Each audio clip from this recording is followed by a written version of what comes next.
Colin Jenkinson here with another part of short walks. Past few lessons we did walking bass line, starting working with the C7 arpeggio, root, 3rd, 5th, flat 7 octave. And we had initially started with a root, a 2, a common addition to a dominant 7 chord.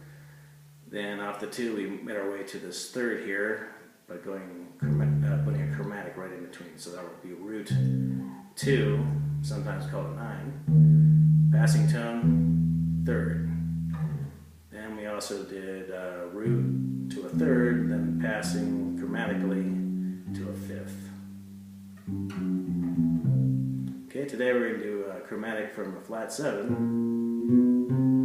to an octave. Root, passing tone, octave.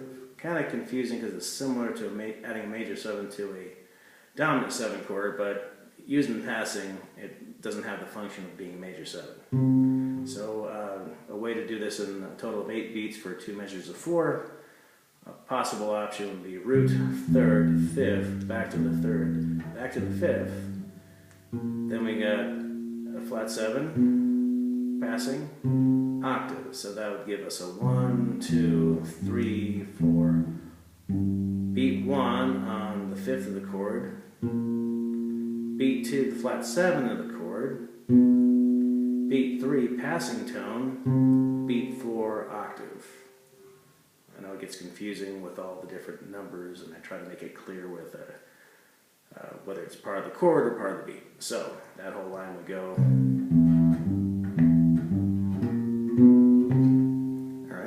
So a good way to practice this is with a static chord in the background, either looping it or finding a static chord on YouTube to jam on one chord using this concept. Another one is to practice it up the neck chromatically, having these be your roots and maybe take it all the way up to a C, up to here, and do the pattern in that fashion of here's a C sharp,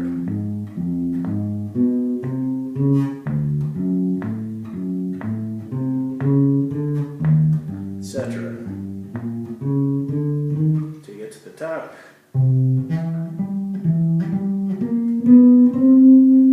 Now singing along with this would really help, it really helps your ear, and it's also a great vocal exercise. Alright, so once you master that, try going through the circle of fourths, which in review is C to an F, to a B flat, E flat. Then instead of this A flat here, let's go to this A flat here. Move over a 4th to D flat, fall back a 4th to G flat, B, fall back 4th again to an E, open E, A, D, and then go this G, and back to C. So with the C7 arpeggio with the chromatic pattern, it would be C.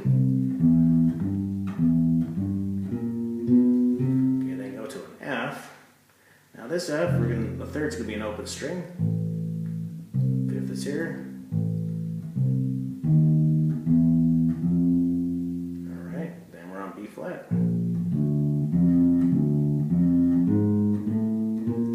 Okay, then we're on E flat. Now the E flat,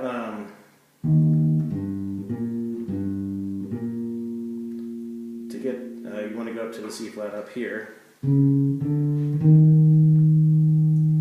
Let's go to the A flat. Pattern here is really obvious.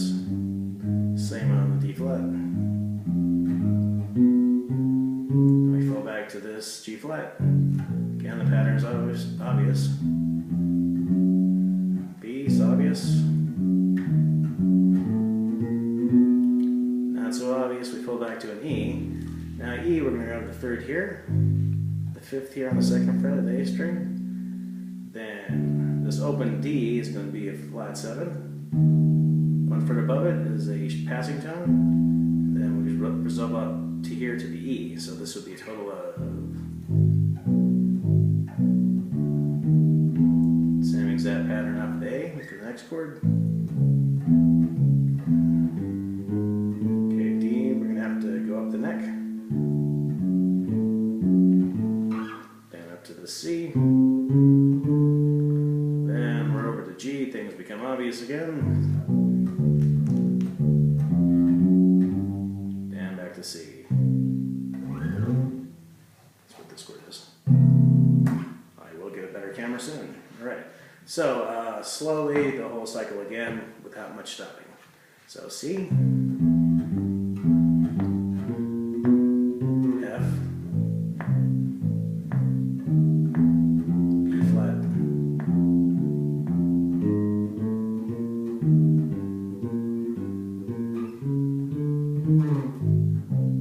A flat,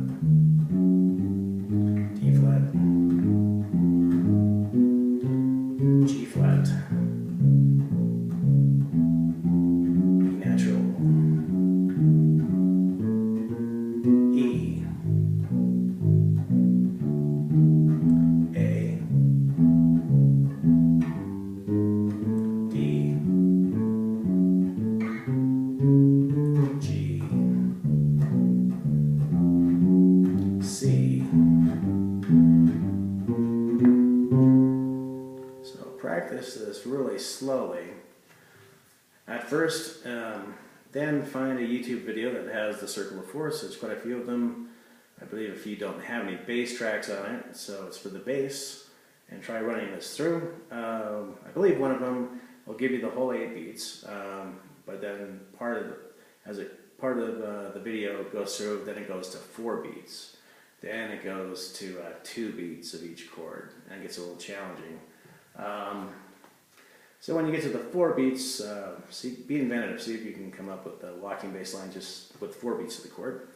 And as for 2, well, you want to just grab 2 beats of each chord on the fourths. That one, when it starts getting 2 beats, it's not going to really work that well with the idea we're doing. But here's a little trick for if you just have 2 beats of each chord and you are moving in fourths, the trick is to just do roots and thirds. And the third sets you up just below 1/2 step of the next chord change. So if we're going through the circle of fifths, you start on a C7 chord, you play a root, then a third for 2 beats, and let's say the chord changes on the beat 3, you're right there for your F. Then go to a third here. Then it's a B flat, and guess where you are? You're right next to another B flat. Now we're kind of running out of room here, so you're going to have to fall back for your next third here. Then when you're on E flat, it's E flat. That's a root for the first beat. Here's another third, and just fall back here, continue.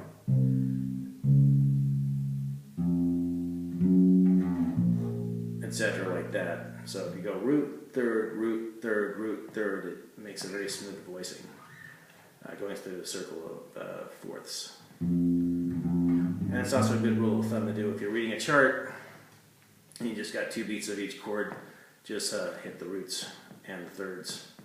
Sometimes if it's a kind of a chromatic motion of the chord, that's not going to match up too well.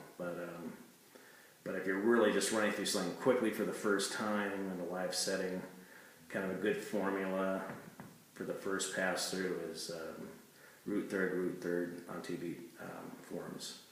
Okay, hopefully this was helpful, and I will bring another one to you soon. Thanks.